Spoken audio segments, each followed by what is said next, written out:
Welcome to Soccer Morning on NASN. Here's your host, Jason Davis. Good morning, everybody. Happy Monday. Jason Davis here with you on Soccer Morning, North American Soccer Network, NASN.TV. We are straight out the gates today. Lots to talk about today, and this is laid out now. We have no guests lined up on a Monday. This is a listener special, I guess. I'm calling it special. Every show's special, but this one, with plenty of room for you guys to get in with anything you want to talk about today, is special in that way. 347-756-6276 is the phone number. That's what you do. You put it in your phone, you save it, you keep it close to your heart, and anytime you get the urge to talk about soccer and you've got a thought and you've got a concern, then you give us a call. Or you hit us up on Twitter, at Soccer Morning on Twitter, and we'll get to those thoughts as well. It was a busy weekend around the world of professional soccer. We've got Liverpool crushing Arsenal, of course. Manchester United dropping points against Fulham with a late goal by Darren Bent. Fulham holding on for dear life for a while. It looked like Manchester United had recovered some of that old magic, some of that old Fergie magic. And instead, they were done in by Fergie time. Amazing. And by the way, since I started this show, I think Manchester United has put in another 73 crosses. So there's that as well. And this is the fallout I find the fallout from Manchester United's draw against Fulham fascinating. Of course, Fulham, last place team in the Premier League at the moment, struggling mightily. It's been a very poor season for them. They've turned over their managerial team, although Muhlenstein's not a manager, he's a head coach, whatever that means. And Manchester United obviously has had a very difficult season under David Moyes as they've tried to reinvent themselves with new management. The icon has stepped aside, although he is just over your shoulder. If you're David Moyes and you're on that touchline every time out, and you look up and there he is, 15 rows back, Sir Alex Ferguson, just staring down at the proceeding again. I know that this is a recurring theme that we hit on consistently on this show, especially when we have our friend Musa Okwonga on. It's just got to be hard for David Moyes. The shadow is always there. Regardless, I don't think that excuses any of his problems so far, Manchester United. They should certainly be better than they are. And I was doing some reading this morning. If they're going to be playing in Europe next season, it's going to be the Europa League. There is zero chance, essentially. They have to go on an insane run of form. They can only drop 5 points the rest of the season to even have a shot at a Champions League spot in the Premier League. So it's going to be Europa League next year for Manchester United. That puts all that more pressure on their current Champions League campaign. And Olympiacos is a team that you would imagine they would get by, but and they've done better in Europe, obviously, than they have in the league in terms of consistent form. But you never know with Manchester United and David Moyes. All right, so that's England. We had Napoli beating Milan in the storyline there. Not necessarily Napoli beating Milan. Clarence Seedorf suffering his first loss as Milan manager. But Mario Balotelli and the tears and what they mean. And I will expound on this a little bit later, I think. But the narrative coming out of the weekend and Mario Balotelli's tears, it seems that it was attempted. There was a hijacking attempted, and maybe for the most part we've avoided it. But the story that Mario Balotelli was crying due to racist abuse is interesting to me in the sense that there's really no facts behind it. Clarence Seedorf never mentioned it. I don't believe it's actually been reported as fact. It has just sort of gotten out there. It's been a logical leap by certain people who have seen the video, saying, "Oh, that must be why he's crying." Well, he's also crying because he's a young player with some maturity issues who was upset about being pulled out of a game. Now, most of us probably haven't cried at being substituted since we were 10, but Mario Balotelli obviously felt that game. He felt it very deeply, and I'm not criticizing him for crying. By the way, the man needs to cry. He can cry, and I don't think he should be stigmatized for it either.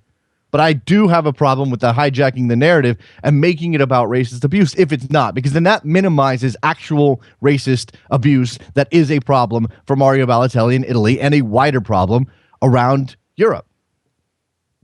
But I think I'll start here, and this is nominally related to the game that we all love and talk about every morning here on Soccer Morning. Shia LaBeouf and I'm not particularly a fan of Shia LaBeouf. I've seen the Transformer movies. I watched what else has he been in? He was in some really bad like technology movie, like Eagle Eye or something like that. Wasn't that a Shia LaBeouf movie? I'm no particular fan of Shia LaBeouf. I think he's manic and he's crazy and he's just too much as an actor. Now he's doing his own thing. He's being a filmmaker, and apparently he's in Berlin at some film festival. He's got a film out. It's called Nymphomaniac. Okay, so we know where Shia LaBeouf's head is at right now. He's also had some controversies. He had a feud with Alec Baldwin, which I was telling producer Trevor before the show. If you held a gun to my head and said, choose it between this feud, pick a side, Shia LaBeouf or Alec Baldwin, I would have a very difficult time with that. That would be tough. I don't know. I'd be flipping a coin for me. Shia LaBeouf in Berlin for a film festival at which his film Nymphomaniac is being shown. And in a press conference during which he is asked about the content of said film Nymphomaniac, Shia LaBeouf channeled Eric Cantona. I don't know if you've seen this, but apparently, and I don't have audio of Mr. LaBeouf, but apparently he pulled this number. When the seagulls follow the trawler, it's because they think sardines will be thrown into the sea. Thank you. Which is a joy forever. Eric Cantona and the trawler, the seagulls comment after the kung fu kick at Manchester United. That will go down forever as one of the most iconic football quotes of all time. Actually, that makes me wonder, kind of spinning off of that, what other quotes are as iconic as the seagulls quote? I'm not sure there are any. Maybe George Best, and I don't know if this is apocryphal or not, but the George Best, I spent all my money on booze and women and the rest of it I wasted? Or is there another? There's some other George Best quotes as well. He's got a bunch of them. But that one is one I remember off the top of my head. But that actually kind of proves my point that no player might be connected to one single quote as Eric Cantona is connected to the Seagulls quote. Right? I want to listen to it again. Just one more time. Just when the seagulls follow the trawler, it's because they think sardines will be thrown into the sea. Thank you. He's a warrior poet, Eric Cantona. And last I heard, we've kind of evolved a little bit. The Cosmos story has evolved. But I haven't heard of him being connected with the Cosmos. Is he still working for the Cosmos? Can I get an update? People out there who know what's going on with the New York Cosmos. Is Eric Cantona still on the payroll, or is he not doing that? I remember the photos, and I know this is the previous regime of the Cosmos. This is not the current ownership. This was back when Kelmsley was involved, and it was very, very bad. But Eric Cantona sitting in the throne, being the king, because that's who he is. I mean, the man's amazing. I love characters. We need more characters in this part of the world when it comes to our song. That's why you will find it'll be very difficult for me to criticize anybody who mixes it up a little bit, unless they are doing significant damage to themselves or their team. Come on, give me some person. Eddie Johnson on Instagram. That's awesome. Give me more of that, and that's not even close to what Eric Cantona was. That's not even. We're not even there yet. Give me more of this. I don't know. Give me more intrigue. Give me more drama. Give me more of this human emotion. I mean, just talk about Mario Balotelli. I just was sent a link by Bill on Twitter. Says that the report is that Mario's tears were actually related to an emotional week he had. Fine, exactly. I don't think it was no report had said it was racism. So let's eliminate that part of the discussion right now. Because while Mario Balotelli has been subjected to any racism is too much racism, but while Mario Balotelli has been subjected to racism consistently during his time in Italy, this is not one of those situations. And we should not risk making a farce of the actual subject by linking these two. Look, just want to make sure that we're factually accurate here. And Mario is intensely defensive about his Italian experience. The man, I give Mario Balotelli so much credit. I know he's had his issues. I think a lot of that, whatever he's actually done, he's become mythical, especially when he was in England. A little bit less so now that he's back home in Italy. But the man, he became a myth. If he entered that zone, I think, I'm going to steal from Bill Simmons. I can't believe I'm doing this. I think it's called the Tyson zone. He's almost there. Anything that if somebody made up a story and said that's what Mario Balotelli did. I heard Mario Balotelli, walked into a market and bought out all the watermelons. Or bought out all the melons. I don't know. Is that something that and then handed them out to school children? I mean, this is the kind of stuff you would believe. Or Mario Balotelli set off fireworks. Mario Balotelli played Santa Claus and all of these things. The ones that are true get lost amidst the stuff that isn't true. And we need to be careful about making Mario Balotelli, losing the humanity of Mario Balotelli. That's all I'm saying about that situation. And he's obviously an emotional guy. We certainly need more intrigue, and I don't mean crying players necessarily, in this part of the world. We need more. And this is why I'm fascinated by, and although it's GMs and it's boring white guys wearing suits to work every day, I'm fascinated by Tim Leiweke and Nick Sakevich going at each other just a little bit. And I hope we can keep this up. Every time Merritt Paulson gets into it with somebody, or Rob Heineman gets into it with somebody, or we get a little bit of this back and forth, the American soccer culture gets just a little bit more vibrant. And hell, it gives me something to talk about. Let's not beat around the bush there. I'm not going to lie. I need some of this to make the game more interesting in this part of the world. So when we get a quote from a Fulham defender after Manchester United draws with Fulham and sends in 81 crosses, when we get a quote that says they were using conference tactics, I love that stuff. Faisal is on the air. Faisal, what's up?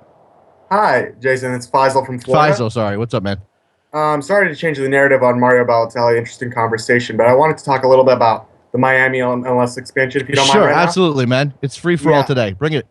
Yeah, so there's a lot of excitement in general about it, and I just wanted to talk about basically the misperceptions of Miami being a bad sports town. The main reason why is because you see the videos, you see the stands empty out, and I think that misperception is labeled to unique circumstances that are labeled to each individual team. For example, the Dolphins play in a location that is too far north. Okay. I know we talked till you're black and blue in the face about these subject matters, but the Miami Hurricanes, same problem. Florida Panthers have terrible ownership, as does the Marlins. So that's why there's a lot more excitement about this Miami team and how it would have a direct positive impacts for the future with the new Beckham and Claude dealership. But basically, I just want to say I think that the general narrative for the future of the Miami soccer team is going to be something of an incredible positive reaction, something that we saw similar to what we saw in the Northwest. Okay. And I think that there's going to be some really people are going to be really surprised in North American soccer. I hope that's right. I hope you're right, man. I really do. I think that there's reason to believe there's going to be that initial surge. And I think that if you've heard me talk about the story last week after Beckham's big announcement, my concern is not the first couple of seasons. My concern is not the initial surge of interest that is likely to come because, hey, it's David Beckham, it's MLS back in Miami. We're going to build a new stadium. Let's hope there's no. I know that Gloria said 2017, and that would give them time to get the stadium done because I hope there's no temporary venues here. Yes, because I think that would hurt them significantly. If they can debut a brand new shiny stadium, David Beckham's there on the field for the first kick, and all of these things, I think that they'll be fine for a while.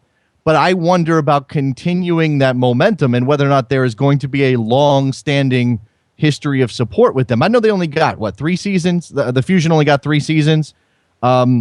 Before they were shut down. So it's really tough. And I don't want to use the Fusion as any evidence that this will or will not work.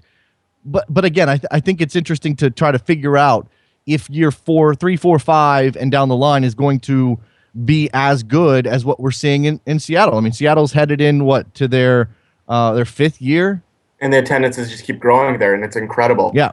That's definitely the question at hand. And I like how you brought up the whole 2016-2017 narrative, because I'm glad that the ownership group said that 2017 is more likely the start date, because there is a possibility for them to start in 2016, and if they wanted to go to FIU Stadium, which would be a perfect temporary venue if you think about it.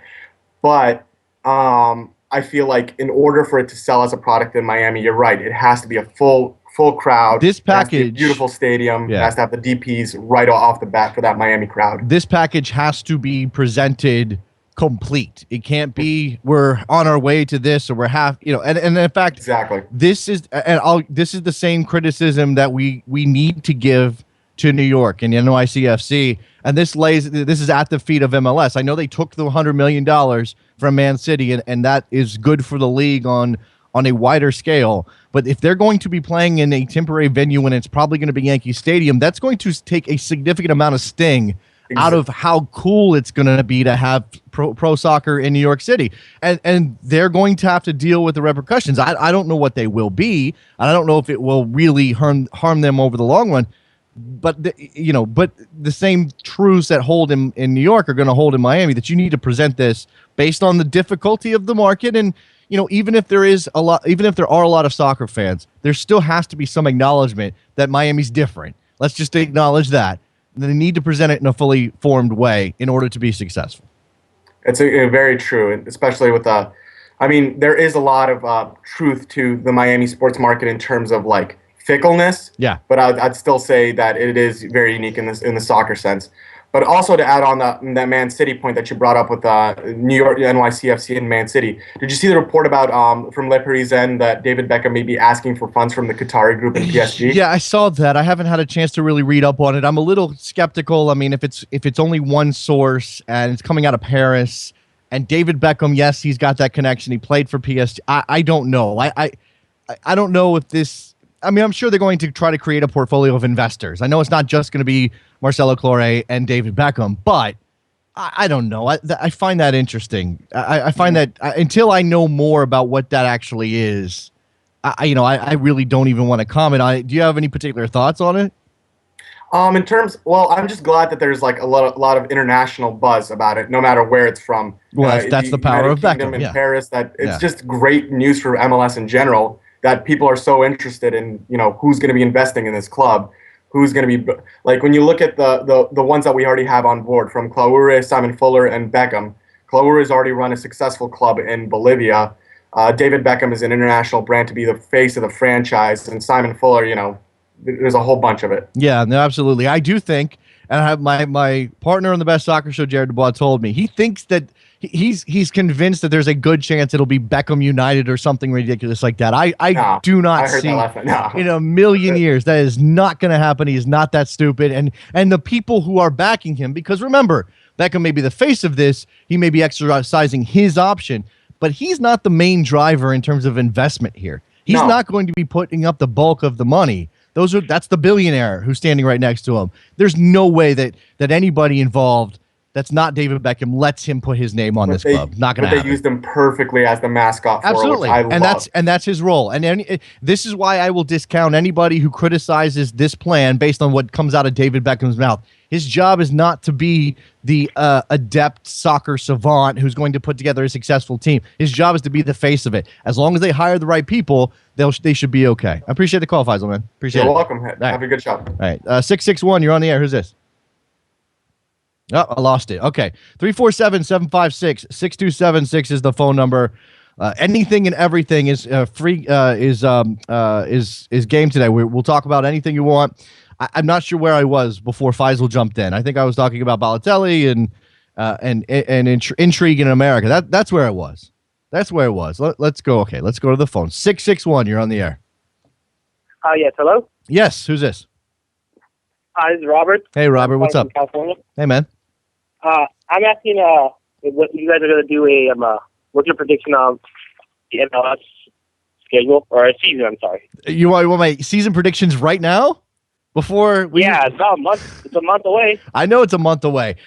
You actually bring up something that I kind of had in my mind to talk about today, but which I wasn't sure I was going to get to. And I'll ask you: Are you a Galaxy fan, a Quakes fan? Do you have a team? Who's your team?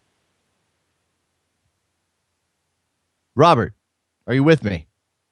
All right, I've lost Robert somehow. I don't know how I lost Robert, but we'll get back to him in a sec.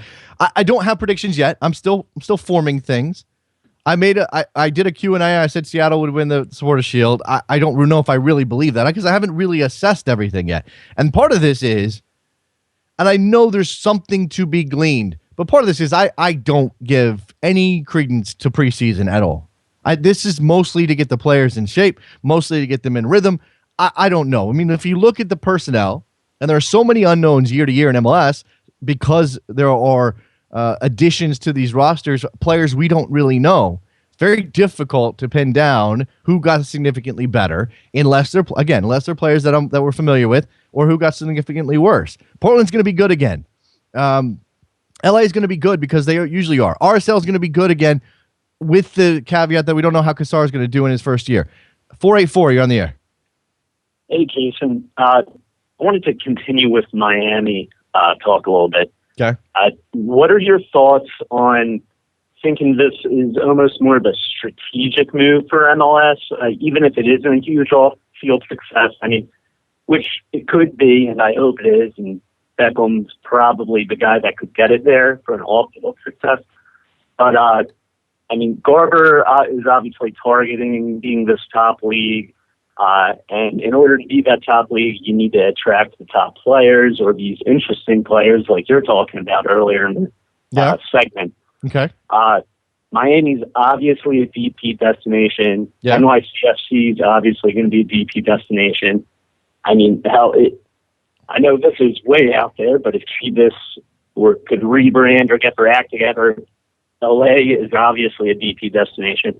So you're looking at 5 teams that could potentially pull in 3 big DPs, and then you got the other teams that are willing to spend, like Seattle, Toronto, more of those teams cropping up. You could really quickly get to 20-plus DPs or bigger name players in general. Sure. That's ultimately going to raise those TV dollars, whether or not Miami's a huge success off the field or not. No, I think that's part of the thinking. I mean, I'm sure that comes along with it. The reason Beckham is attracted to Miami is the same reason MLS is attracted to Miami, and why the players would be attracted to Miami. It's got cachet as an international, very interesting city, fun city, sexy city, whatever label you want to put on it. Yeah, all of that stuff plays into this. I'm looking at the TV market rankings just as another part of it. Miami, Fort Lauderdale, number 16. So they are a large television market in a part of the country where MLS does not have a presence, and after 2001 has not had a presence. To go back into the South, look, Orlando is sort of the sure thing. I'm not saying it's definitely going to work long term, but Orlando is a sure thing because they built something in a short time frame and got their stadium plan and got all their ducks in a row and put people in the seats to show that there's an appetite for soccer. So that you've got Orlando as sort of your southeastern anchor. I think MLS, and obviously they're going in, full steam ahead with Miami and Atlanta as sort of these are our television markets we've got to have if we're going to have this footprint. So it's DPs, on a national stage, and making any team coming out of Miami that can get those DPs is going to sell soccer in other places, as you said. And it's also about getting into that southeastern market and having sort of that triumvirate of teams leaning on each other and helping kind of spread out the interest rather than it being focused on Atlanta only, because Orlando's not going to have that sexy vibe at all. No offense, Orlando. Yeah, exactly. So, I mean, I guess my issue is with people constantly calling fail on MLS, saying, oh, it's not fair, we're changing the rules and adjusting it for New York, Atlanta, Miami. These cities have other intangibles that make it a strategically smart move for MLS. I'm 100% with you. This is not an egalitarian system. This is not a democracy when MLS looks at their potential expansion candidates, they don't say, well, you know what? They really love their soccer in St. Louis. Let's go to St. Louis. Or they really, there's a good youth soccer movement, and they've got a fan base in Louisville. I mean, I'm just randomly picking cities here. They're looking at, as you said, this is, and I know this turns people off. To think about it as a business turns people off. Soccer shouldn't be a business. Well, unfortunately, that's the reality right now, that it has to be a business. And in order for MLS to move to where they want to be, they have to treat it as a business. Now, that does not mean that New York is the right choice or Miami is the right choice, and only time will tell. But it does speak to why they made those decisions and why, as you said, any notion of criteria is ridiculous. Exactly. All right. Thanks a lot, Jason. Keep up the good work. Appreciate the call. 347-756-6276 is the phone number. Missed one or two while we were talking there. A little bit more about Miami. And the issue of criteria when it comes to MLS expansion, this is one of the myths that has come out of the recent push for MLS to get into more cities. The idea that MLS has some sort of list. And I know Don Garber has spoken to this, and I know he's mentioned stadium deals specifically on a fairly repeated basis when it comes to this. Now, as that caller just said, there are going to be exceptions to those rules. New York City FC is an exception. Miami is not an exception yet, because I think MLS wants to get that stadium deal in place to know that they have those roots and can build that team up and get those people into the stands. But they have already made the push. They already made made it clear they will go back to Miami if a stadium deal gets done, rather than the other way around, requiring the stadium to be in place first. And I'm going to reference here, before I get to producer Vince, I'm going to reference our friend Dave Martinez at Empire of Soccer, who wrote a column, says, do recent expansion teams meet MLS criteria ? He goes down a list. The list is a committed, financially potent ownership with proper business model, a stadium, or approved plans for a stadium where ownership controls the venue. 3, a proper soccer market, geographic locations, demographics, support from sponsors, TV interest, and 4, an established fan base. That criteria does not exist. We may think that makes for the best expansion franchises, and MLS may have, mentioned these things on occasion, and that may have been the successful model in Portland and Seattle and Philadelphia, but it does not exist as a hard and fast rule. Producer Vince, what's up? Oh, hey, Jason. When you mentioned Beckham as a mascot, I just kept thinking of them bringing in some guy to put on like a giant David Beckham costume and go out and pump up the fans during halftime. Well, I'm going to use this forum, as I did on the Best Soccer Show last night, me and Jared, to push the idea that we need David Beckham in some sort of viral video where he and LeBron James are crocking in tubs. That has to, and I know that. How old are you, Vince? I am 20. So you never saw an episode of Miami Vice in your life? I saw a rerun. You saw one rerun, but you know exactly what I'm talking about, right? Yeah. Okay. I just wonder about I know there's a generation gap there, and for most of the younger fans of MLS, Miami Vice is not even a thing that they know. But I think for the rest of us, people who grew up in the 80s, who are old enough to remember the 80s, to have those guys do a Miami Vice spoof would be amazing. But Vince, I mean, you said you had this image. That's a mascot in North American terms, obviously. But really what he is sort of I'll say figurehead, but I don't really mean that in terms of power. I mean that in terms of being the public face. I mean, essentially this is David Beckham, and he has a financial interest, but this is David Beckham, as a spokesperson for Miami soccer. I mean, that's what this is, right?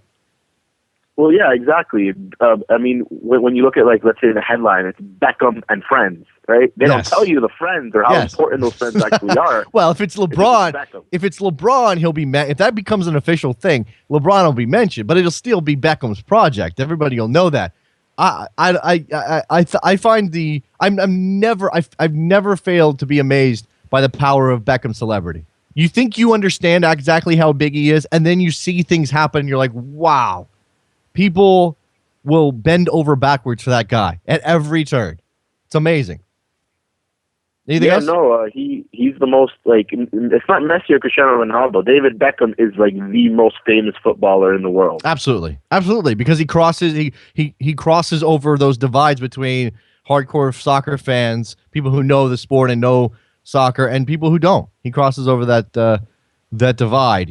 What do they say when like a song is both a pop hit and a country hit? There's some word for that. Is it crossover? Is that the word? Yeah. Okay.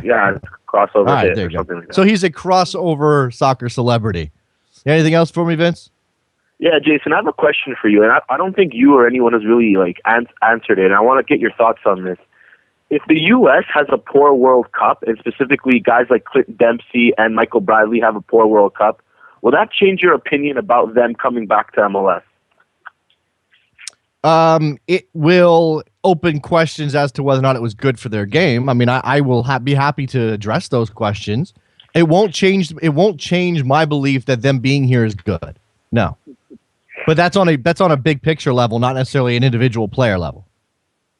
All right, because I'm like I worry a bit because there are a lot of fans, myself included. At first, it was like oh, they're coming back. It's good for the league, but is it good for the U.S.? And I feel like those guys who converted over and came around to the idea could potentially turn on the league and turn on the players if things don't go well in Brazil. I mean, they would have to go 0-3 and lose by a combined 10-0 scoreline or something like that. I mean, they would have to be have to be a disaster of gargantuan proportions because they are in such a difficult group. It actually gives them a little bit of a safety net. If they could look. If they play Ghana tough and lose, or they play Ghana tough and draw, and then lose to Portugal, but preferably keep it close and play okay, and then lose to Germany, who everybody expects them to lose to, is anybody really going to say, well, they had a poor World Cup? Or are they going to say, we'll say it was a disappointment because they didn't get out of the group, but we'll also say, well, look at who they played, right? Well, yeah, I suppose it is a very difficult group. Well, Jason, I'll leave you with this. What up with the kit, man? I thought you were a neutral. I am a neutral. This happens to be one of the few I own, and it's laundry day. So here you go. You get a little Villa flavor from a couple years back, but it's not because I'm a Villa fan by any stretch. I assume you have a DC United jersey. I don't actually. No. Oh, okay. No. Do you know what I own? I'll tell you this. This is on. I'm not a kit guy. This was a gift when I was going through a phase where I considered Aston Villa, and my wife heard it once and decided to get it for me. This was my 30th birthday present, actually. I own a Chicago Fire jersey with my name on it because that was a PR campaign by the Fire. And it came in this thing, by the way. They sent it in the Quaker Oats deal. And I own a Portland Timbers jersey for the same reason. They sent me one. That's it. That's all I got. Oh, all right, Jason. One more thing, Jason. I noticed you don't have any Toronto FC scarves. I gotta. Hopefully, I'm going to the opening game in March, and I'll pick you up one. All right, we are out of space, as you can tell. It's very tight. There's no more room between the scarves, but I'm happy to rotate. Get your scarf in. Maybe we can figure out a way to overlap or something. Yeah, I'd take it. And I got our friend, my listener Andy wants to send me a Louisville scarf as well. So happy to do that. Send me an email. We'll work it out. All right, Jason. All right, man. Thanks a lot. Appreciate it, Vince. 661, you're on the air. Hey, Jason, this is Robert again. I got called earlier. Yeah, I know you did. What's up, Robert? Hey, I was still staying on the MLS predictions. I was just saying because you were asking I was a LA fan. I am because I just didn't get a chance to answer. Okay. Cut off. Sure. And I see them doing pretty good with the new group of players they got. But I also see them Toronto doing well, especially with Michael Bradley and Defoe coming over. Toronto is sort of an unknown. I mean, we know they've got a couple of new good players, and they've strengthened a little bit their squad, Justin Morrow and some of these other guys. Their central defense is still a question, and we just don't know where they're going to fit into the Eastern Conference hierarchy. I can see, and I know they haven't done a lot in terms of player movement, but I can see New England getting better, building on last season. I can see Philadelphia getting a lot better based on what they've added this season, this offseason. DC United's going to be better. Are they going to be playoff better? I don't think so right now, but they can definitely challenge and take some points off of people. So I mean, it's so difficult to know. Sporting's going to be good again, but is Sporting going to be top of the table? I mean, I haven't mentioned New York, who stood pat as well, but we should have no reason to think that New York's not going to be competitive. And then there's Houston, who's always a fly in the ointment. I really don't know. It's just difficult. Yeah. And also, especially with a lot of the American team coming back to MLS, I see it doing good, but also like during that break when they're winning the World Cup, I don't know how the teams are going to handle it. Right. I mean, we've got a lot of that to consider as well. The absences that teams are going to face when players go off to the World Cup. I mean, that's going to be difficult for teams like Toronto, who may lose Defoe. I don't know yet. I mean, I think he's kind of outside looking in on the England squad at the moment, but Michael Bradley's definitely leaving. The Sporting Kansas City is going to get hit by a couple of serious absences. Definitely. So these are things to consider when you're sort of handicapping the season. And out west for your boys, I mean, it's just kind of a gauntlet. I mean, Portland's going to be good again. Yeah. If they get anything out of Zach Awani, watch out. You obviously got RSL, who's a consistent contender, and we don't know exactly how that transition at managers or coach is going to go, but you can't imagine them dropping off too much. LA is going to be good again. I can imagine San Jose improving on last season and competing for a playoff spot. They're not going to win the Supporter Shield, but they could sneak into that fifth spot. Vancouver has talent. We know that. FC Dallas is completely unknown, although I don't expect a whole lot out of them. And Colorado has no head coach, but we know they've got talent as well. They just came off a playoff appearance. So in Seattle, I haven't even mentioned Seattle. It's just crazy out west. Yes, I agree with you. All right, man. Appreciate the call from LA. Area code 818. You're on the air. Hello. Yes, you're on the air. What's up? Hey, what's going on? I love your show. I just wanted to touch on the David Beckham thing. Sure. You guys have, there's a difference between mascot and figurehead. I know. This guy, I think he's maybe more than even a figurehead. Sure. This guy, he wants to be a Tim Lewicki. He's a smart businessman, this guy. Okay. Look, I don't want the problem with David Beckham as a off the field, and now that he's retired, that's all he is somebody off the field. The problem with David Beckham off the field is it's sort of impossible to know where the public figure and the celebrity and the good looks and the haircut and the suit and everything else ends, and David Beckham, the individual, savvy individual, begins. I mean, I don't think he's stupid. I'm not saying that. And I think that he's obviously going to have some significant input into this thing. And I really take him at face value when he says he wants to make this a community club and build it up with the proper academy set up and everything else.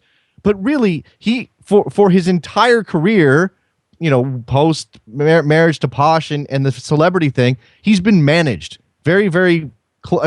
Every move has been managed. Simon Fuller or somebody else. So I when I say that he's a figurehead, what I mean is there's going to be a host of people involved, not just him.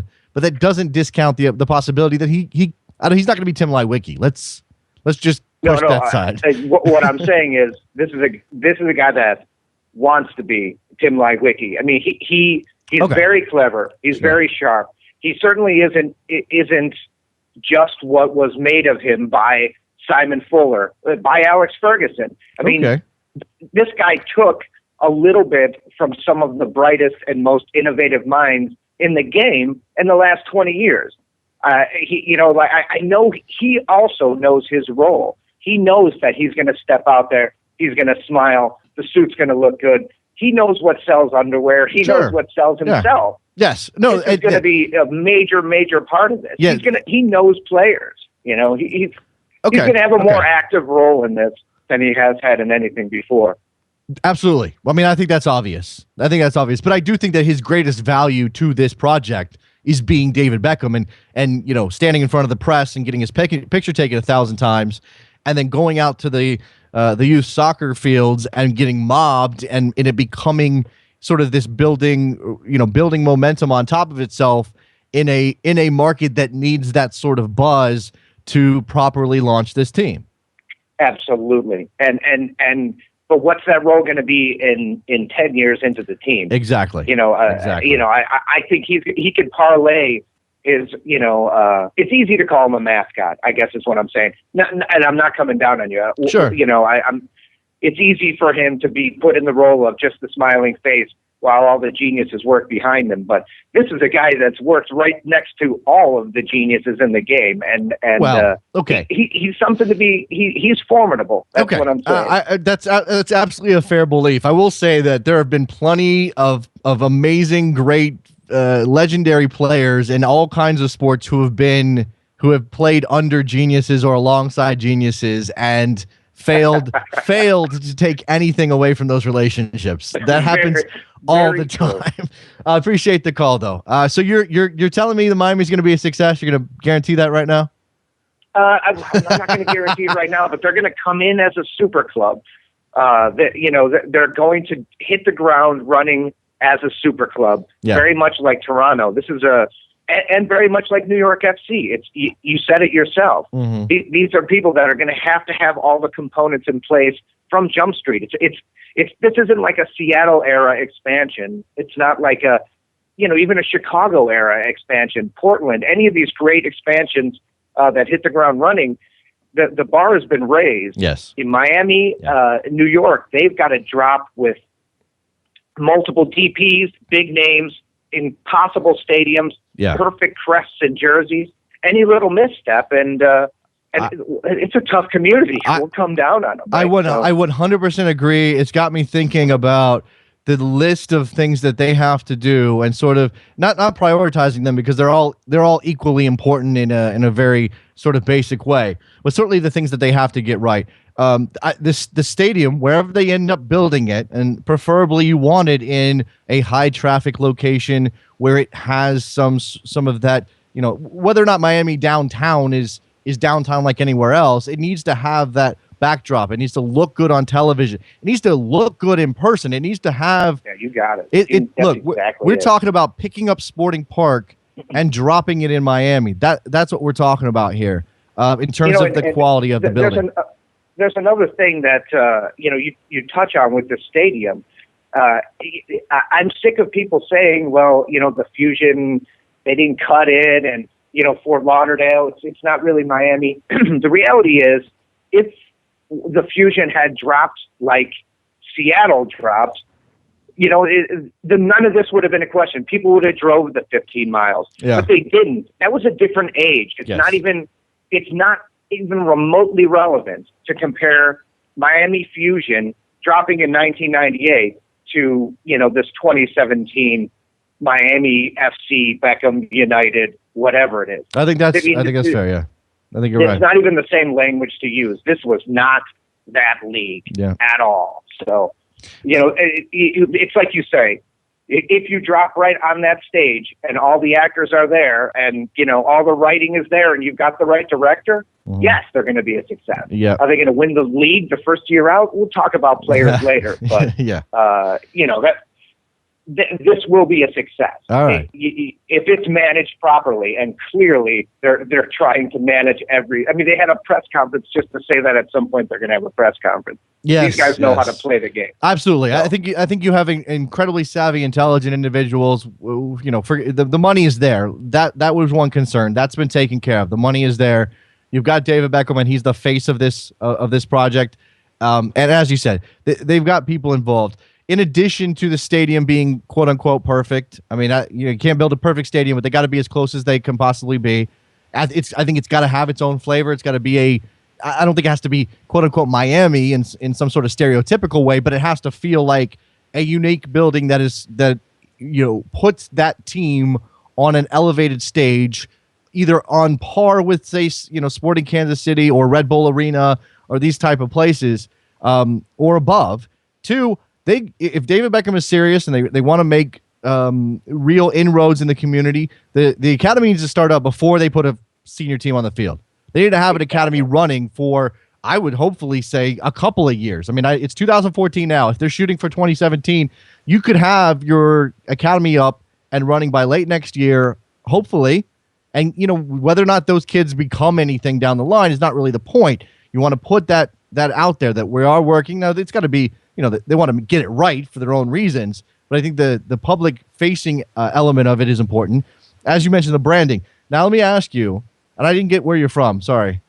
Oh, I'm in Hollywood. Okay. So, but I think in terms of branding, my question to people in Miami would be, where should they go? Should they dump all of their eggs into the Latino basket? Is that really the right way? Can they make it Miami without sort of turning it into sort of a rough approximation of a Latin American club or a Spanish club? Well, that is a great question, because the reality is, the answer to your question is no, they can't just market it, to a specific audience. They'll get clobbered. I mean, and no one in Major League Soccer in its venerable history has ever shown it could reach out and connect to a Hispanic audience. They can't do it. They don't know how to do it. And a lot of it is because their academies, everything from their academies to their marketing doesn't understand that community. And they will. It'll take time. But there's no way you could go in to Miami, into South Florida with an exclusively, I don't even know, Spanish-speaking and Portuguese-speaking plan. There's just no way. You can focus your academies that way. You can focus a major chunk of your marketing that way. Right. But, there's a lot of people in South Florida. Yeah, it has to be. There's a lot of people in South Florida. The rule that we've established, and again, you mentioned Fort Lauderdale and trying and making sure that we eliminate the fusion as some sort of indicator of what this team is going to be like or how successful they might be. And I will be careful not to equate Chivas USA and that experience to what might or might not happen in Miami. But what is clear is that you cannot have a club that is exclusive, that excludes or is solely focused in its outward face on one particular group of fans. That doesn't make for a community club, because Miami, for whatever it is, I mean, it's first of all, it's interesting to even paint with the broad brush of Latino or Hispanic, because there are so many differences even within those communities. And then I'm not saying you are excluding anybody, because anybody would be welcome, but you're certainly putting it out there that, hey, this is a club for Hispanics. And if you're not Hispanic, then maybe you won't feel as connected to it. I mean, I think that you have to consider those factors when you're looking at this. And that doesn't, Jason, there's no better example than Chivas USA in terms of, what a bad decision. Mm-hmm. I mean, on paper, hey, let's get out there. Let's connect to this community. Let's show this community that players, coaches, academy, that we could all represent, a certain, of what a disaster, what an absolute Titanic of an idea. Mm. And, there's no way anyone's going to go down that exclusive road anymore. It's just... I hope not. I hope that lesson has been learned. I mean, I think you can find a way around it and still... it still make it. I don't know. I mean, I'm not a branding expert. The key is to make it part of what you do. Yeah. It's a value of ours. It's an important intrinsic. Right. I'm starting to sound like Don Garber. I mean, here's the thing, and here's the problem, and the slippery slope is, or the fine line to walk is.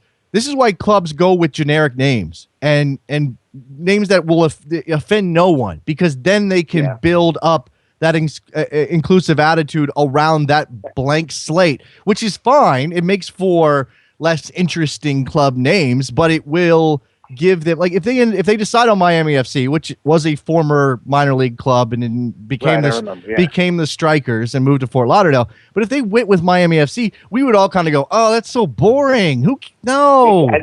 It's too easy, right?" But at the same time, that allows them to say, well, we're not a club. We're not making this a Hispanic club. We're not making this an English club. We're making this an American Miami club, and maybe play into the city's history or something like that. I mean, you could do that and make it feel Latin, and maybe that's the way to go. I appreciate the phone call. Thanks a lot, man. Hey, yeah, it was great. Great show. Appreciate that interesting conversation there. Miami taking over the world. People want to talk about Miami. I really didn't intend to do that, but that's good stuff. Let's take a quick break. Allow me to catch my breath. We'll come back. Soccer Morning, North American Soccer Network, NASN.TV. Keep the calls coming, guys. Be right back.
Welcome back to Soccer Morning on NASN with Jason Davis. Back on Soccer Morning. The phone line's still open here on a Monday. Harold from Long Island's on the line. What's up, Harold? Not much. Is Jermaine Defoe announcing his retirement by coming to MLS from international play, or is he just saying that he can make the England national team by playing in the MLS? I think he's saying that it shouldn't. He's making his club decision based on his own personal parameters, and it's up to England to decide if that means he's out or not. I mean, he can't control whether or not they look down on MLS. If he decided that Toronto is the best step for him, then really, why should he be overly concerned about what the England national team is going to do? I mean, he may know that. I mean, he may have some sense that he's eliminated himself from England consideration. I don't think that should be the case, but he's not going to. I think we should give these guys the right to make a decision like this without sort of tying it necessarily to their national team aspirations. He probably the man wants to play for England, but why should he have to kowtow to England and play in some league they deem worthy to do so if Toronto's a good place for him? Because I feel like if he plays well and he makes the team, he will be like the first known player to make a World Cup team by playing in MLS. I saw a Reddit thread on this today. The players who were assigned to MLS teams and went to the World Cup from foreign countries. I mean, guys like Andy Williams are on that list. Played for Jamaica, but there's a couple of names. He would certainly be the most high-profile player to play in a World Cup while signed to an MLS club. Yeah, I think that's true. Outside of Americans. Yeah. Which would obviously be a great thing for the league. Anything else, Harold? No. Thanks for taking the call. I appreciate the call, man. Thanks a lot. 347-756-6276. We'll keep it rolling with the phone lines, Miami and Defoe and everything else that comes up on a Monday. We haven't really talked about what Liverpool did to Arsenal. And I don't know that I can provide any insight other than, whoa. I mean, doesn't say anything about Arsenal long term. I think we have to be careful about drawing out, well, this means Arsenal is not going to be competitive for the title, blah, blah, blah. I don't think it necessarily means that. It doesn't mean that Liverpool is going to go on a run that's going to put them in title contention either. Both of those things are possible, but this one game does not speak to it. I'm interested in the sort of the psychology of a thumping like that, though. I'm not saying within the team. I mean, I have no idea what's going on in the Arsenal locker room. Mikel Arteta saying that he's never seen Arsene Wenger so angry. Okay, what does that mean? I don't know. But sort of the seeds that a win like that for Liverpool plants in the brains of those of us watching the Premier League, and how we view Arsenal now, and how we'll view Liverpool moving forward. And yet we'll have more results to kind of add on to the list of or the pile of evidence. But it is sort of interesting to say, okay, because 5-1 is just you never saw it coming. You never saw it coming. Somebody go back and get me a list of five or a list of wins like that between top teams. I know we had Manchester United, Arsenal a couple years back. Obviously, Man City's doing this all the time now, except they go to Norwich and can't get a win. It's an interesting year in the Premier League. It's an interesting year everywhere. You got a three-way tie at the top of La Liga right now. That's fascinating. It's amazing. Makes La Liga so much more interesting. I need to watch more La Liga. Be in sport, right? Yeah. Lionel Messi with a brace in a win this weekend. So Lionel Messi's back on top of his game now, scoring multiple goals. Good to see. I wanted to address this as well. If you listen to the Best Soccer Show, you can go hear Jared and I talk about it last night's episode. But Jurgen Klinsmann came out, and I don't even know where he made this appearance. Have we pinned that down yet? This video of him speaking about American players and the belief that they have or do not have to be among the world's best. Where did this emerge first? I don't even know. But what I do know is it opens up an interesting discussion about a couple of things. One, the basic question that he poses: do American players lack the type of belief necessary to go to places in Europe and become a Champions League player and become a star and rise to the top of the world's game? I think it's probably true, but I will take issue with the idea that there's a switch that can be flipped, or that somehow by acknowledging this, by saying this, Jurgen Klinsmann will push players to suddenly have it. Maybe that's true. And I think that we get more and more players coming out as time goes along who do believe they are capable of playing on the highest level and wear that attitude on their sleeves. And they should. I mean, the thing that's interesting about professional athletes is that we denigrate them for having confidence when it exhibits itself as an attitude or as cockiness. But it's intrinsic to their success that they have it. It's interesting to have to take a player who says he's, I'm great, in not so many words. And we criticize that idea. Be humble, and you see guys celebrate all the time for being humble. But really, if they're going to be, as Jurgen Klinsmann says, among the world's best players, they've got to be confident. They've got to have the attitude. They've got to go into those arenas and say, I'm one of the best players on this field, no matter who I'm playing against. But all of the stuff that happens before an American player, ends up in Europe, feeds into the lack of belief, if it exists. The way that they come through a system that by its very nature is dysfunctional and may not ever be completely functional, because there are so many things happening in this country. There is an infrastructure that evolved independent of professional soccer. We didn't have pro teams popping up just as clubs were popping up, youth clubs were popping up in this country. One had nothing to do with the other. The goal of a youth club was you go out and you play soccer. If you're really, really good, you get into a travel team, you get into these top level teams, and you go into ODP. I mean, how long has ODP been around? I don't really know. I don't even know how that works. All I know is everybody talks badly about ODP. And then that you go to college, and that was sort of that's the goal. Go to college and play soccer. Well, that's not how the rest of the world does it.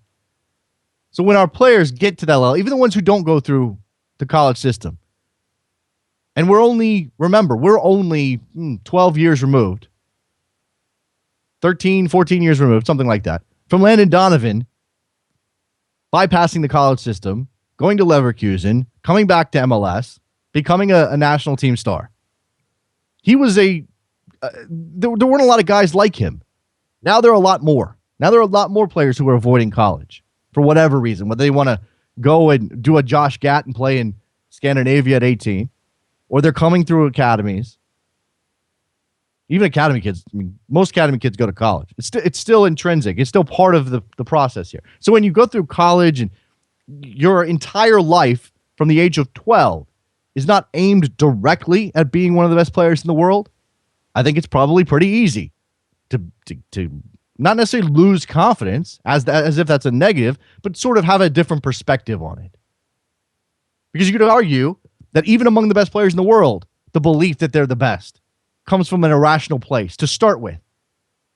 It helps them get where they're going.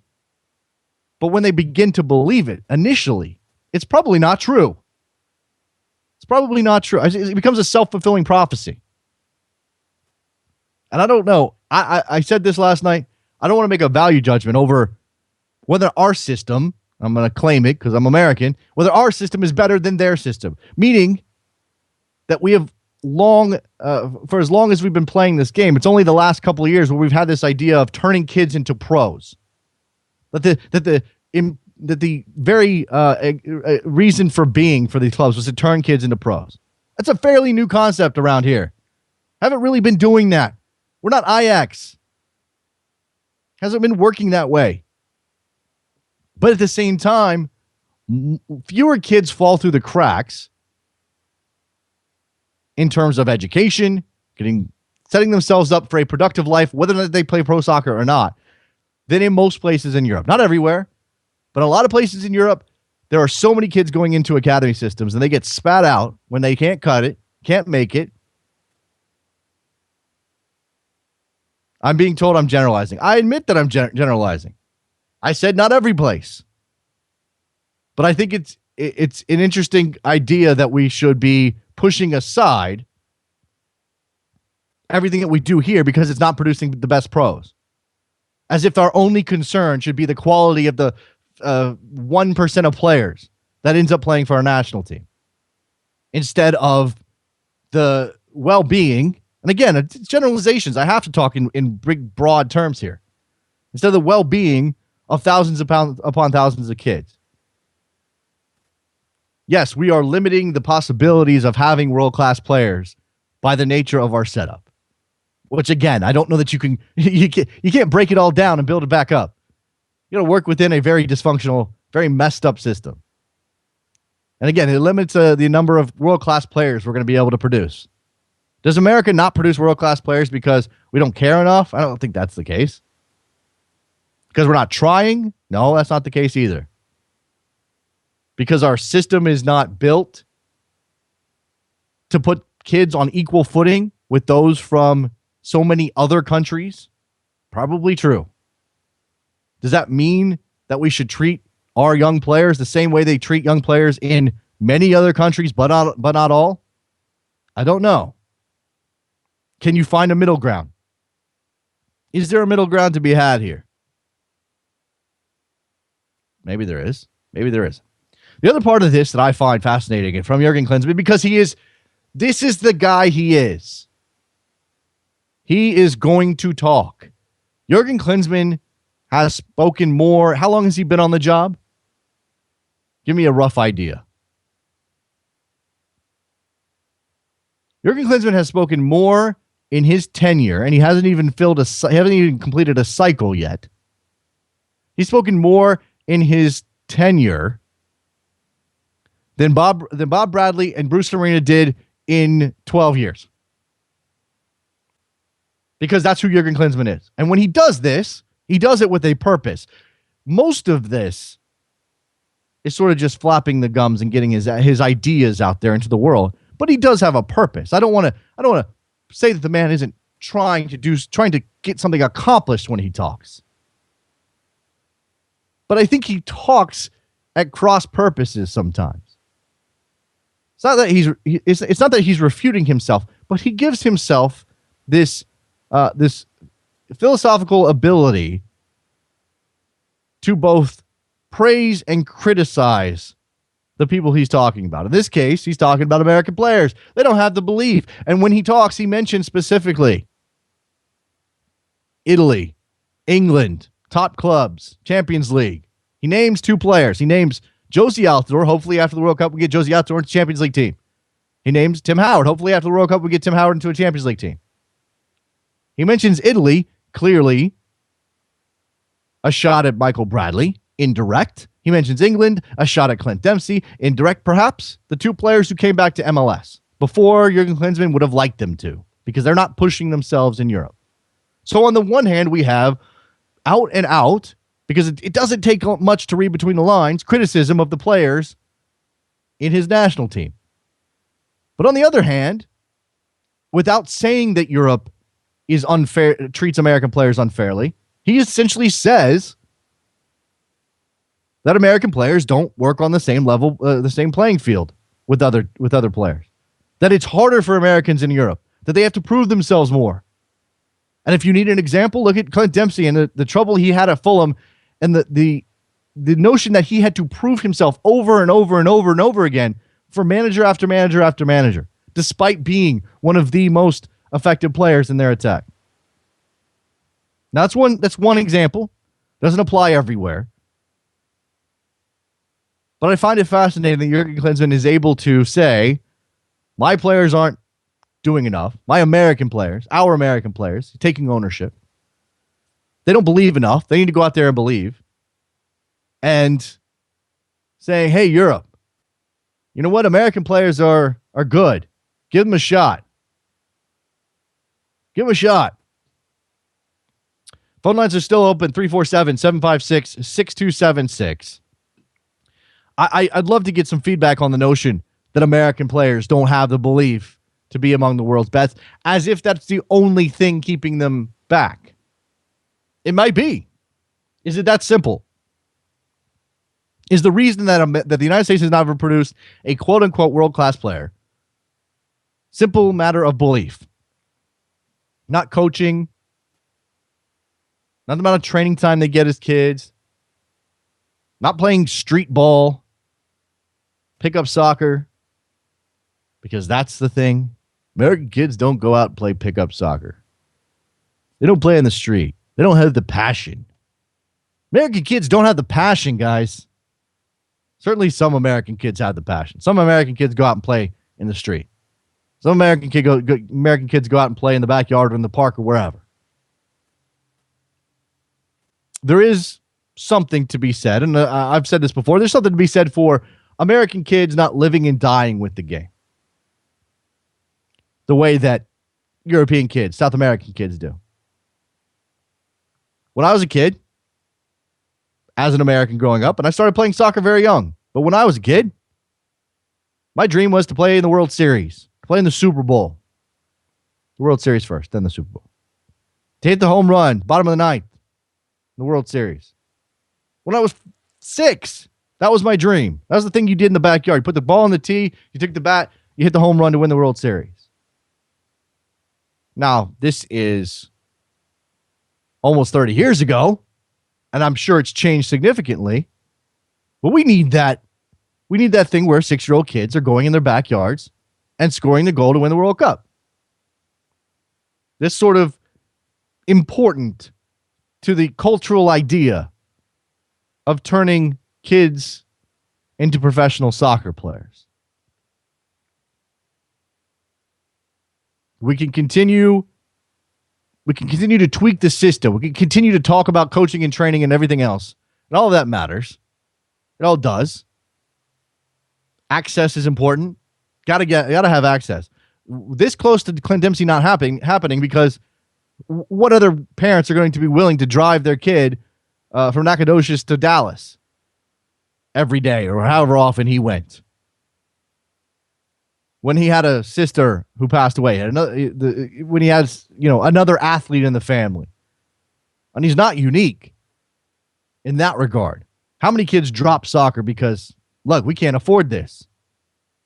In order to play for the best team, which supposedly has the best coaching, so you can get the best scholarship and have the best chance at a pro, because that's still the main way to get to MLS at this point, or the main way to become a professional soccer player in this country.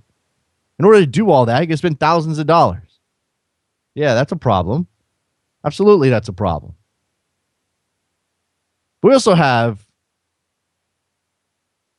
kids that are doing several things. It's all part of the cultural discussion of where we sit. So when Jurgen Klinsmann gets in front of a camera with his own picture behind it, I don't understand that, and says, American players lack the belief. He didn't say it like that because I can't do German, but American players lack the belief to become the creme de la creme is what he said. Why? Alexi Lawless, what is world class? I'm using world class as a descriptor because so many people have it in their head. Everybody's got a different definition of what world class means. I would define world class as, I'm just off the top of my head here, playing for a Champions League team in a top 5 European league is simple. There are other world class players in other parts of the world, but just for our purposes and Jurgen Klinsmann's purposes, that's what I'll say. A regular contributor, whether you're a starter or off the bench. And look, that's definitely not right in a strict sense. And I do agree with Alexi that we've used that term way too much. We've killed the phrase world class. It doesn't mean anything anymore. It's lost all meaning because it is thrown around indiscriminately. David Conrad. The U.S. has at least, on Twitter, the U.S. has at least 3 world-class players still active. Donovan, Deuce, and Bradley. Okay. Now, what makes those guys world class? Do we want to have that debate? Alexa, you want to debate world class? Give me a call. 347-756-627. Again, I'm guilty of using the phrase, but I'm not sure I have a grasp on what it means either. I'm going to ask producer Trevor. He seems like a guy who has an idea of what world class means. Trevor, what does world class mean to you? I'm going to wait for him to hurriedly scribble this.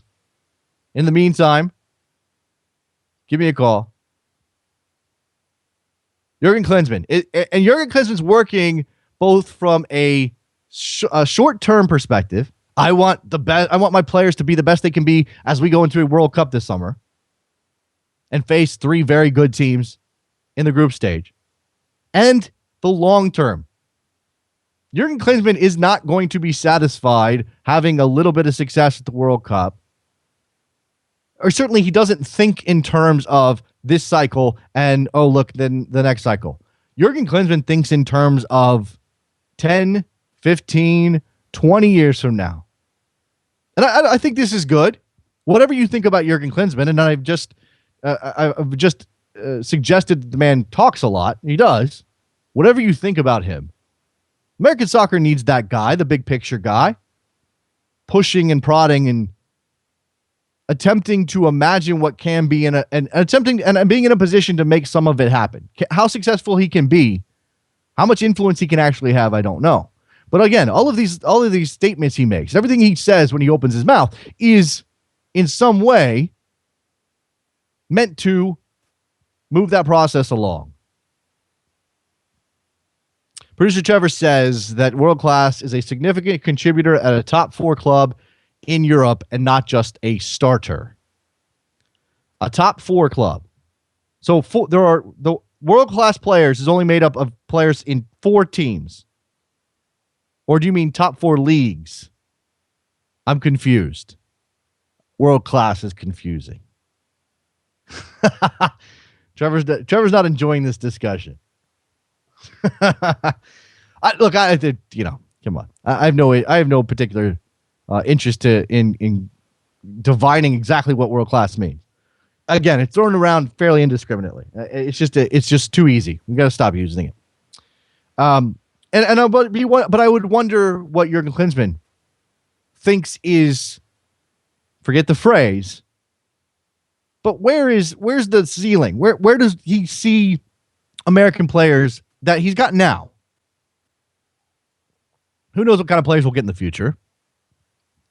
But what does Klinsmann think Michael Bradley is capable of? Really capable of? Is he capable of being a starter week in and week out at a club like Chelsea or Manchester United or Bayern Munich or Borussia Dortmund or Napoli or Juventus? Does he think that he could do that? I mean, Roma, he wasn't able to do it. Why? Why was Michael Bradley, despite being consistently good, I won't say excellent, and I won't say he's better than every option that Roma has. Why was it difficult for him to establish himself as a regular starter? And what were his options? Because Jurgen Klinsmann says these things without really giving us a concrete idea of where these players should be in his estimation. He says Josie Altidore, hopefully we can get him to a Champions League club. That could be back in Holland. That could be in Belgium. Is it just Champions League? Is that really all that matters? Or is it Champions League in a certain select group of countries?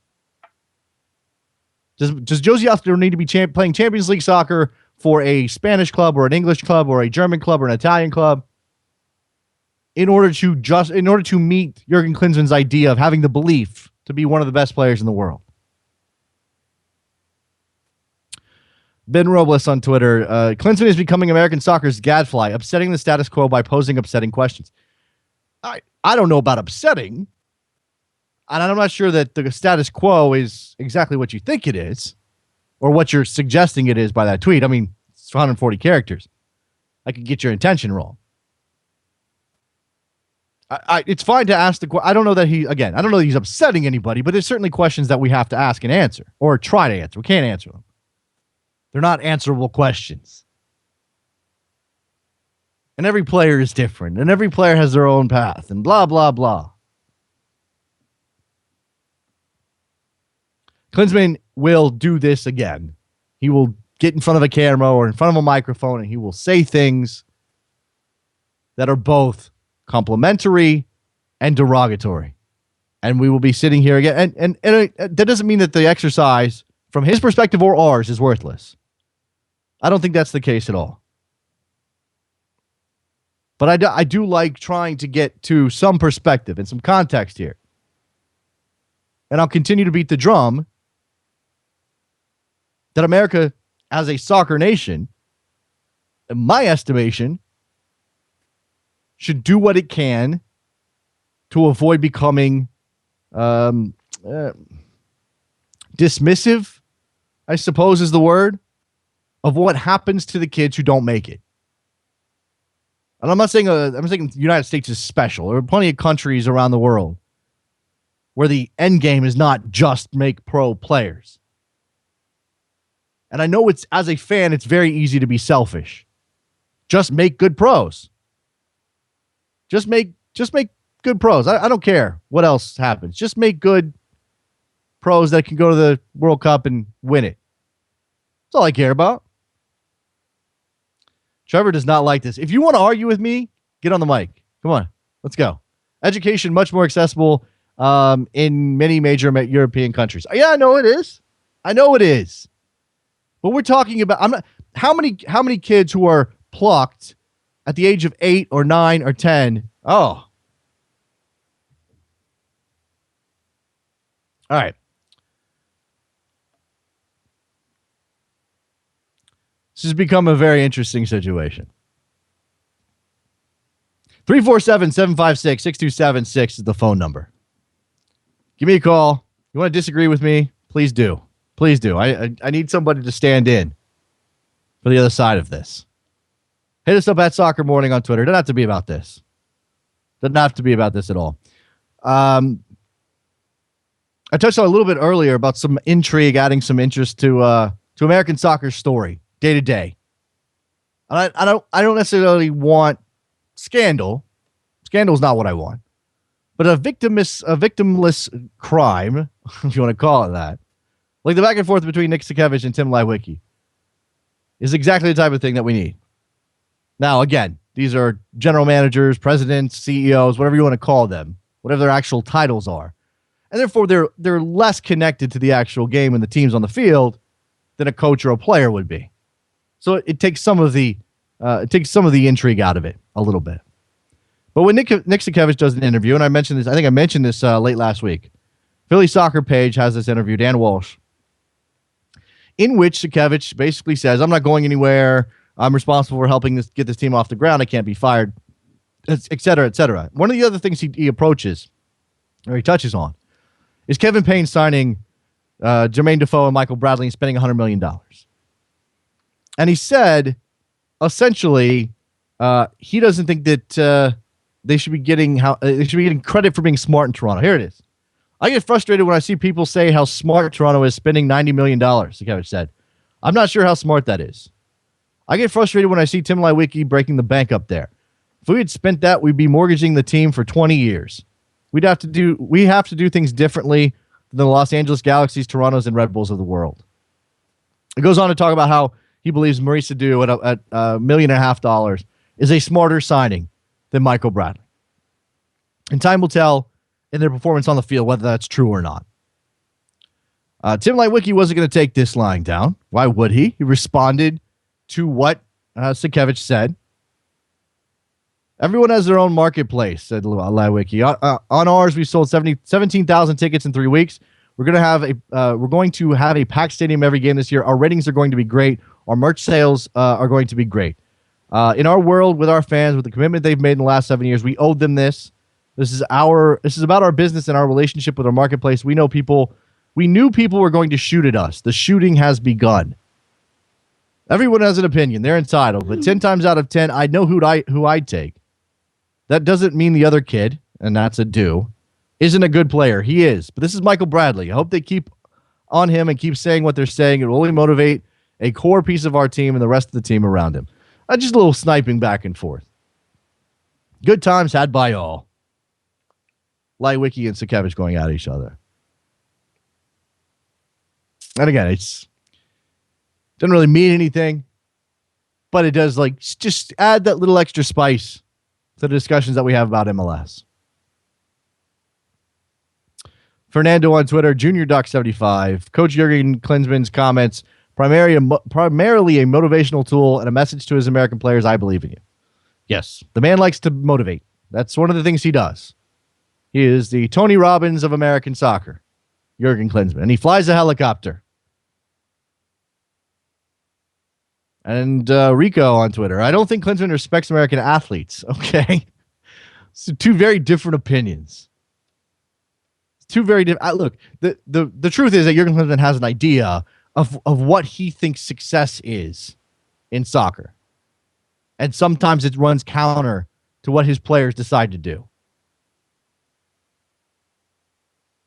And that it comes out in the form of these statements. American players lack belief.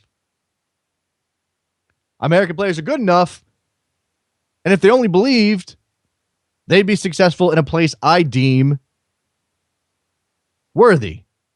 Champions League. Champions League, Champions League, Champions League. It's all about Champions League. And I would put this to American soccer fans as a symbol of American soccer progress. Is it important to have guys in the Champions League at this point? Do we need that? That's a lot of the criticism that we give these players when they decide to leave. When Michael Bradley leaves Roma, we're upset about that because not only because it could potentially affect his play on the field, blah, blah, blah, because he's no longer the American at the big club in Italy. Not the biggest clubs, but the big club in Italy. The club that has a shot at making some noise in Serie A and potentially going on being a Champions League team next season. We care about that. He gets that criticism. While a player who isn't playing Champions League or is playing on for a smaller club somewhere or in a lesser league, if they decide to make the move back, okay. Maurice Edu comes back, makes sense. Good for Maurice Edu. Great for the Philadelphia Union. If he had, maybe in Jurgen Klinsmann's mind, Maurice Edu should have been pushing for another shot at Europe somewhere.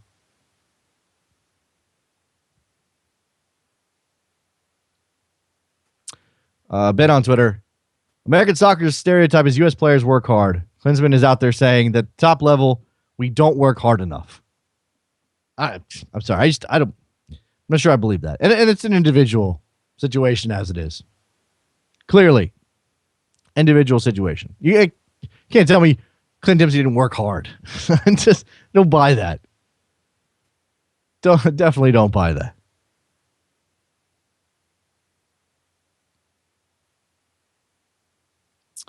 All right. This is the attitude. You could justify it a million ways, but Bradley ran from the fight, says Trevor. Okay. What my issue with that statement is that it implies there has to be some negative, there has to be a negative appreciation of Michael Bradley if he ran from the fight. That this says something fundamentally wrong with Michael Bradley. That's what I take issue with. He could have stayed and fight. Yeah, he could have stayed there and fought for playing time. He could have. That's fine. But when people lay it out that way, Michael Bradley ran, they are implying, or we are inferring, I'm inferring, because it comes through loud and clear, not necessarily from Trevor, but from lots of people. That means Michael Bradley's not a good player, or he's a lesser player than we thought he was. Or he owes me something. He ran from the fight. He owed me to stay and fight. Me, the fan. He owed that to me. All right. We'll put a bow on that one. Put a bow on that on that particular topic. Not necessarily where we intended to go today. A couple of minutes left in the show. If you want to get in,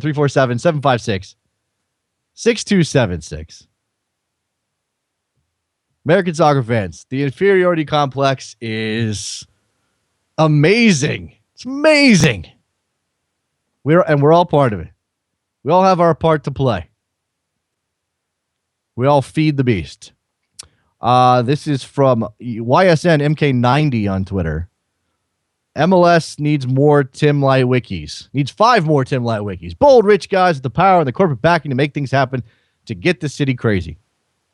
MLS needs more Tim Leiwekis, but there are already guys. MLS needs variety. Let's say that. They also need guys with aspirations, guys who want to make their teams the biggest deal in their markets. I think that's Rob Heineman. I think that's Merritt Paulson. I think that's David Beckham in Miami. I think that's Phil Rollins to a certain extent in Orlando. I think that's probably the new owner in Columbus, although we don't quite know exactly what's going to happen with that. There are guys out there. Let's chill. 818, you're on the air. Hey, it's Goodman Brown again. I called earlier about Miami. Yes, I sir. Just wanted to, I'm going to get fired, but I just wanted to address the Bradley ran from the fight comments. It's hilarious. No, don't, because I don't want to hear Trevor's nonsense. I mean, like, first of all, the implication that of all players who have ever played for the U.S. national team, that Michael Bradley has cowardice on some level is hilarious. Okay, but, all right, yeah. I'm with you, but again, this is, Klinsmann is not. Klinsmann is great as a manager because everything he says isn't wrong. It doesn't mean he's always right. Yeah. But he never says anything that's just blanket statement wrong. Oh, I agree with that. Yeah. The reality is, Americans should be playing in Europe more. Maybe they do lack the confidence, and maybe that's something we as a soccer culture lack. Maybe we don't think our players are good enough to be there. It's possible. It's possible. Our players should be there. But at Michael Bradley's age, I'd like to see them coming back. Look. That's what I'd like to see them coming back. The more they do, bring them back at 30. Yeah, I got to go. I got to wrap up the show. I appreciate the call. And I'll say this. The last thing I'll say about Michael Bradley, since we pulled this in. First of all, if I'm being unfair to Trevor, I apologize. He's not implying that he's a coward. He's making the blanket statement that he ran from the fight, which, again, I think is a fact. I don't think you can necessarily deny that he left a place where he would have to fight for time. But I think that it's, for me, I am both disappointed that he left, disappointed he's no longer in Europe, and happy he's in MLS. And this idea that there has to be a one or the other, and I'm not putting this on anybody else specifically, but I do see sort of this black and white notion. He leaves Europe is bad. He comes to MLS. If you're an MLS, if you like MLS, if you're an MLS fan, he comes to MLS is good. But if you want Americans to succeed in Europe, or you see Europe as important to the future of American soccer, blah, blah, blah, then him leaving is bad. Or if you hate MLS, him leaving is bad. It can be both at the same time. It really can.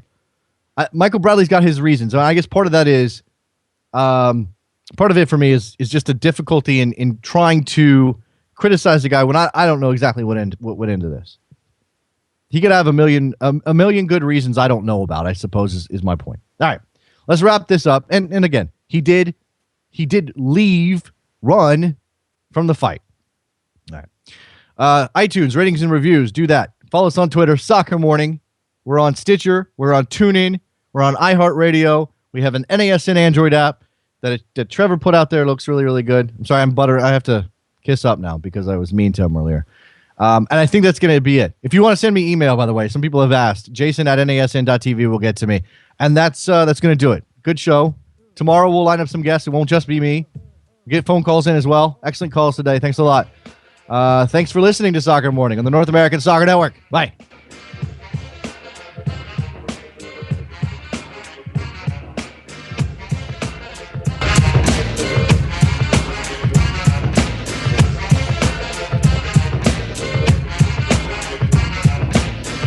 The days on the boulevard I landed. We used to kick routines and the presence was fitting. It was odd.